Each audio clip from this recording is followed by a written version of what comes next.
Welcome back to The Word. I'm your host, Max Dutton, reporting for the Baker Orange. On this week's episode, we'll give you an update on sports action, check in with Brendan for an election segment, and get an inside look on how some Baker University students helped save a fellow Wildcat's life. Let's get started. In an email from President Murray, Baker University announced a new spectator policy for the month of October. Baker students, faculty, and staff will be allowed to attend home events as long as they have their ID with them. Liston Stadium will permit a maximum of 240 people to enter the facility on a first-come, first-served basis, and College Gym will allow 60 people. Everyone's temperature will be taken before they enter the facility. Most fall sports teams have been playing for a few weeks now and are starting to get in the groove of things.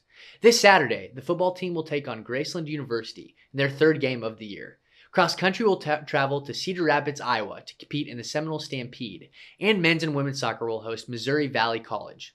On Sunday, the golf team will be competing at the Porto Sima Invitational in Osage Beach, Missouri. And on Monday, volleyball will be in action at Central Methodist University. Esports will wrap up the sports week when the Rocket League team and Valorant team play on Tuesday and Wednesday.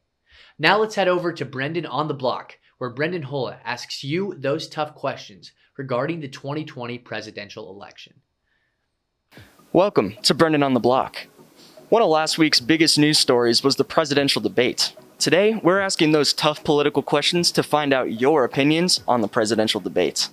Did you watch the presidential debates? I did. Who do you think won? Donald Trump. Why do you think Donald Trump won? Because Joe Biden was shown to have an earpiece, a little wire, so it wasn't coming from him. He was listening to somebody. When you zoom in on it, he has a little wire, and then no one wanted to check his ears. Why would you not want your ears checked? I think they both really avoided the question, just went off topic, so I don't think there really was a clear winner. Did you watch the presidential debate? Sadly, I did. Who do you think won? No one wins that debate. I don't think either one. I think everyone lost. How do you think Trump getting COVID affects the presidential election?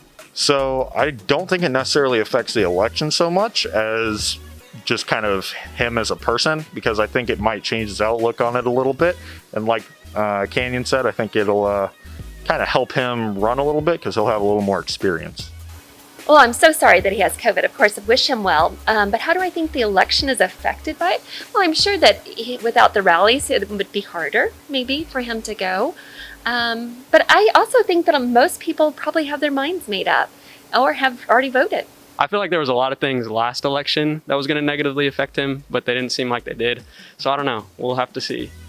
I think his approval rating might go down a little bit just because some distrust going, or not, maybe not distrust, but kind of a lack of motivation for voters going into the election. So it could bump it a little bit, but I don't think it'll do much. Great work, Brendan. Remember to get out and vote on November 3rd if you haven't done so already. Now let's take a look at the Wildcat of the Week. This week's Wildcat of the Week goes to J.D. Woods. J.D. is a senior running back from Lawrence, Kansas. J.D. has been a big reason the football team has started the season undefeated, and he recently set the Baker all-time record for most career rushing yards. Great work, J.D. Now let's take a moment to talk about something more serious. On September 22nd, Caleb Gardner, a freshman here at Baker, had a life-threatening experience in his dorm room. A group of Baker students were there to help him and ultimately save his life. This week we sat down with those involved to get an inside look at what happened. I'm here outside Irwin Hall, where a few weeks ago, a student experienced what doctors are currently calling a TBI, or traumatic brain injury. Without the quick responses from his suite mates and others nearby, this event could have become fatal. Today, we sit down with those involved to find out exactly what happened that afternoon. And my friend Will were playing, some games in my room, and we noticed this loud bang in our bathroom. And so first we kind of brushed it off like, okay, someone might have dropped something. We heard the trash can move a little bit, and we thought, they might have been picking it up or something. And then we heard the trash can move a little bit more. And so that's when I was kind of like, okay, something might be wrong. Someone should probably go check that out. What happened that night? So it was about 1:30 in the afternoon. That afternoon. So about 1:30 in the afternoon, I heard some banging on my door, and I recognized the voice as Tabari, which is another one of my residents. And he had expressed through the door that somebody was having a seizure in his bathroom.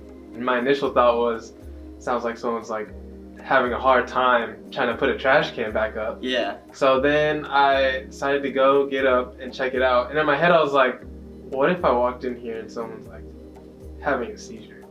So And you thought that in your I head thought at it. first. Yeah. Like, you weren't actually expecting it at all. I was like probably gonna walk in, someone just kneeling down playing with the trash can. Right. But then I walked in and like looked up, but then looked down, and then that's when I saw him on the floor having a seizure.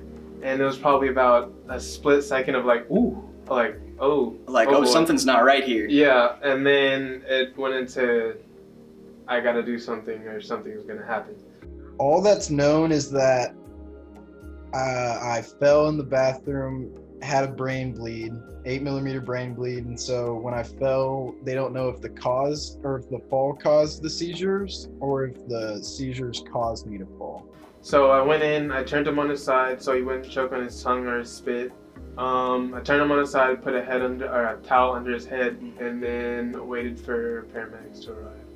I mean, at that point, when I saw Will's face, I knew something was going wrong, but I knew if we panicked at any point in time, it could get worse. So, I kind of put everything else aside and was like, we have to act now, or if we don't, something could go wrong and then it'd be a worse situation than it was. So thankfully, the paramedics got there, very quickly and under like maybe 3-4 minutes, and then by that time, you can kind of relax and let them do their thing. So what's going through your head in a moment like that? Because that's, there's so many things that you have to think about and so many things that could go wrong. So what are you thinking? What I'm thinking is I have a resident on the ground who I know just had a seizure close to many objects. The first thing I was worried about was a head injury. So my first notion was to make sure he was okay and then to give him the help that he needed instantly. He eventually regained consciousness, but not fully, but enough. I asked him if he was okay and he was able to answer, but then he went back to sleep. What did he say? I said, "Are you okay?" He said, "Mm-hmm." Yeah. But then it was heavy breathing and stuff coming out of his mouth, so it was... So you could tell something was still up. Yeah.